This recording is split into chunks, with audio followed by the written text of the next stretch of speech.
Episode 16. The gala gamble. Adrian hadn't looked this nervous in weeks. He stood in Maya's living room, perfectly tailored tux hugging his frame, hair slicked back like he'd stepped out of a GQ spread. He fiddled with his cufflinks, glancing at the clock like every tick was a countdown to doom. Maya, on the other hand, was twirling in front of the mirror in the dress he had insisted on buying her. A shimmery emerald green gown, slid high enough to make him choke and backless enough to give him palpitations. "Stop spinning," Adrian muttered, pacing now. "You'll get dizzy. Or worse, you'll trip on the hem and I'll have to explain to the press why my date is on the floor at the entrance."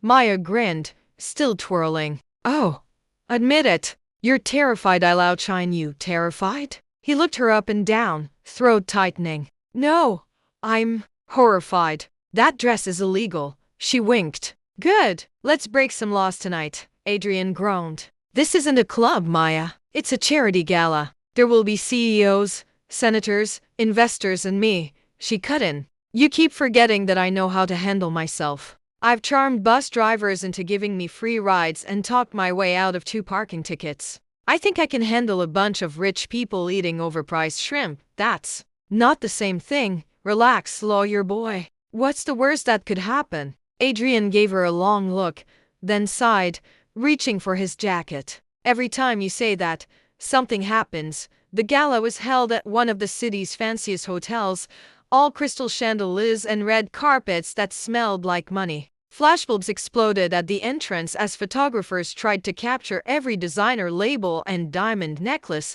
Adrian stiffened the moment they stepped out of the car. "Stay close," he whispered. Maya looped her arm through his. "You say that like I'm about to wander into traffic." He shot her a sideways look. "With you, that's always a possibility."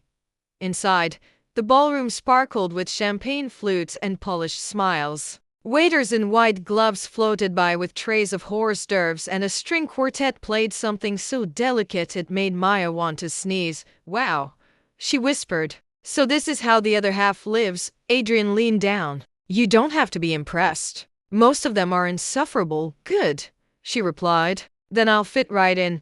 He groaned. The first half hour went surprisingly well. Adrian introduced her to colleagues and clients, his arm protective around her waist the whole time. Maya laughed at the right moments, threw in witty remarks, and somehow managed to get the chairman of a billion-dollar company to chuckle so hard he nearly spilled his champagne. "See?" she whispered to Adrian when they stepped aside for a moment. "I told you I could handle it." He looked at her like she'd just pulled off a miracle. "You're dangerous, dangerously charming." She smirked. He was about to reply when a silky, too familiar voice cut through the air. "Well, well, Adrian Cole." Maya turned. A tall woman in a glittering silver gown approached, every step dripping elegance. She was stunning, with ice blonde hair swept up in a sleek bun and cheekbones sharp enough to cut glass. "Victoria," Adrian muttered, jaw tightening. "Oh, so you remember my name," she purred, eyes sliding toward Maya. "And who is this? Your assistant?" Maya's eyes widened, then narrowed. Adrian's grip on her waist tightened. "This is Maya, my date." Victoria's smile didn't falter, but her eyes sharpened. "Oh, how unexpected." Maya extended her hand with exaggerated sweetness. "Nice to meet you, Victoria. Adrian's told me absolutely nothing about you." Adrian coughed hard. Victoria's lips twitched, but she took Maya's hand anyway. "I'm sure he hasn't. Adrian was always private. At least, when we were together." Maya's brows shot up. She looked at Adrian. "Together, huh?" Adrian started. But Maya was already smiling brightly. Too brightly. "Oh, that's wonderful. So you're the ex. Perfect. I love knowing I'm an upgrade." Adrian nearly dropped his champagne. Victoria blinked. Around them, 2 guests perked up, clearly eavesdropping. Victoria's laugh was sharp. "We'll see how long that lasts." She glided away before Maya could respond. Adrian groaned, dragging a hand down his face. "That could have gone worse." "Worse?" Maya snapped, turning on him. "Your ex just tried to ice skate over me in stilettos, and you didn't warn me she'd be here." "I didn't know," Adrian said quickly. She must be on someone's guest list. Oh, of course. Just casually showing up at the same event as her very rich, very successful ex-boyfriend. Totally a coincidence. Maya, don't Maya me. If she tries anything, I swear I'll accidentally spill red wine on her dress, Adrian groaned. Please don't start a war in front of the mayor. They managed to get through another hour without incident. Maya charmed a group of women at their table, told a hilarious story about her disastrous attempt to cook lasagna, and even dragged Adrian onto the dance floor. He resisted, of course, but once she got him moving, he loosened up, laughing as she spun dramatically in her gown. For a moment, everything felt perfect. Until Victoria reappeared. This time, she wasn't alone. She was standing with a man Adrian clearly recognized, his posture stiffening instantly. Richard. Adrian muttered. Who's Richard? Maya asked. My rival, Adrian said through gritted teeth. Like a professional rival? Like a rival who's been trying to steal my biggest client for months. Oh, fun. Sure enough. Richard approached with Victoria on his arm, grinning like he'd just won the lottery. Adrian, fancy seeing you here. And with company. Maya's hackles rose instantly. Company? Adrian squeezed her hand under the table. This is Maya, my girlfriend. Maya's eyes widened at the word girlfriend, but she rolled with it, plastering on her best smile. Hi, Richard. And Victoria.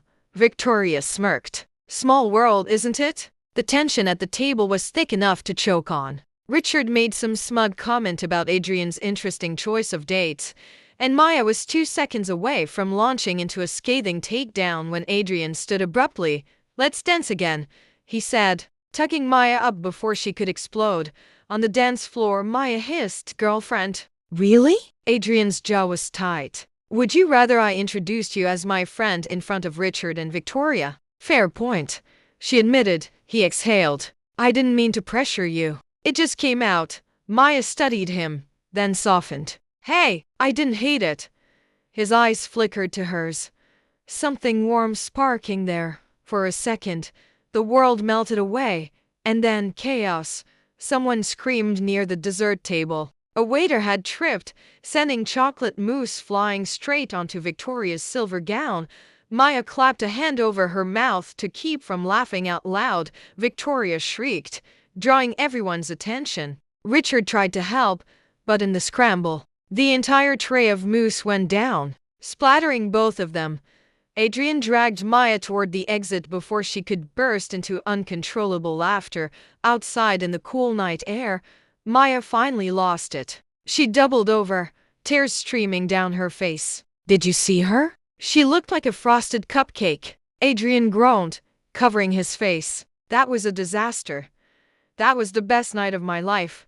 He stared at her. Then, slowly, he started laughing too. They leaned against the car, shoulders shaking, breathless from laughter. And when the laughter faded, the silence between them was heavy with something else. Adrian reached out, brushing a strand of hair from her face. You were incredible tonight. Maya's breath caught. So were you. Their eyes locked. The air sizzled, and just as Adrian leaned in to kiss her, his phone rang. He cursed under his breath, pulling it out. One glance at the screen and his expression darkened. What is it? Maya asked. He hesitated. It's Richard. He's making a move on my client. Tonight? Maya's smile faded. So what does that mean? It means, Adrian said grimly, this just turned into war.